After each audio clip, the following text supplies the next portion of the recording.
नमस्कार, मैं हूं आरजू अंसारी और आप देख रहे हैं राष्ट्रीय जगत विजन न्यूज। दुर्ग पुलिस ने महादेव सट्टा ऐप नेटवर्क से जुड़े 3000 संदिग्ध लोगों की सूची तैयार की है। इनमें स्थानीय नेता, सरकारी अफसर, कर्मचारी और कुछ पत्रकार भी शामिल बताए जा रहे हैं। अब तक 70 एफआईआर दर्ज की गई है और 300 से अधिक लोगों की गिरफ्तारी हो चुकी है, जिनमें नेटवर्क के ठेकेदार, एजेंट और सट्टा खिलाने वाले शामिल हैं। मामला अब सिर्फ पुलिस तक सीमित नहीं रहा, इसमें सीबीआई और ईडी भी सक्रिय हो चुकी है। ईडी के मुताबिक मुख्य संचालक में से एक सौरभ चंद्राकर को दुबई से हिरासत में लिया गया है। संचालकों द्वारा भेजे गए पैसों की ट्रांसफर प्रणाली, हवाला, फर्जी बैंक खाते, डिजिटल वॉलेट की भी गहन जांच की जा रही है। जांच एजेंसियों का आरोप है कि सट्टा नेटवर्क से जुड़े ऑनलाइन और हवाला लेन-देन के माध्यम से करोड़ों रुपए की हेराफेरी हुई। इसका अनुमानित काला धन अरबों रुपए बताया गया है।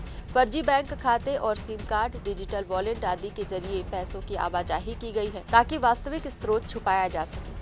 जांच में ये भी पाया गया है कि मामले में सिर्फ आम सटोरिये या एजेंट नहीं, बल्कि राजनीतिक व प्रशासन से जुड़े नाम भी शामिल हो सकते हैं।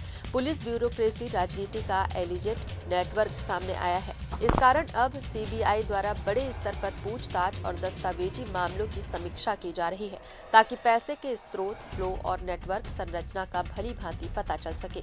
पुलिस एजेंसियां कह रही हैं कि प्राथमिक छापेमारी से भी बड़ी कार्रवाई की तैयारी है, जिसमें और गिरफ्तारी, संपत्ति जब्ती, बैंक खाते फ्रीज करना और आर्थिक अपराध की कठोर कार्यवाही शामिल हो सकती है। अगर आरोप साबित हुए तो ये मामला सिर्फ सट्टा नहीं रहेगा, बल्कि मनी लॉन्ड्रिंग, भ्रष्टाचार और शायद राजनीतिक वित्त पोषण की कड़ी जांच का विषय बनेगा। फिलहाल इस खबर में बस इतना ही। देश प्रदेश की खबरों से अपडेटेड रहने के लिए हमारे चैनल को सब्सक्राइब करें और नए खबरों के नोटिफिकेशन के लिए बेल आइकॉन जरूर दबाएं। नमस्कार।